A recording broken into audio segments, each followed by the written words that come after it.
Բարև ձեզ Տիկին Հակոբյան։ Հիշում եք, որ դիրքերում անընդհատ ասում եք, եկեք ձեզ շախմատ խաղալ սովորացնեմ։ Այսօրվա համար էի ասում։ Ախր որ ինձ լսեիք, որ ասում եմ, որ կրթվելը ոչ թե նորաձև է,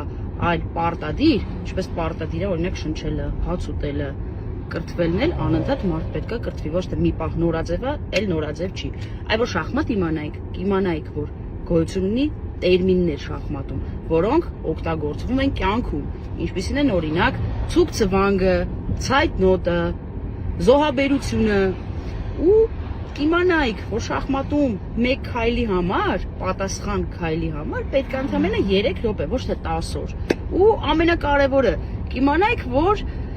շախմատում թագուհին չի գնում զինվորի հետևից։ Նու գնում է, եթե դա թշնամու զինվորն է, բայց թագուհին չի գնում իր զինվորի հետևից ու այդ զինվորին ժերտվա տալի։ Ինչով է, ձեզ լավ օր եմ մաղթում, հայ միջալոց ջերմուկի սարերում էի ու այնտեղ դեռ յասամաններ կան։ Սիրով, եթե ուզենաք կնվիրեմ, շատ եմ խաղալ, որտեղ յասաման շատ եմ սիրում։ Ձեզ լավ օր, շնորհակալ եմ արձագանքի համար։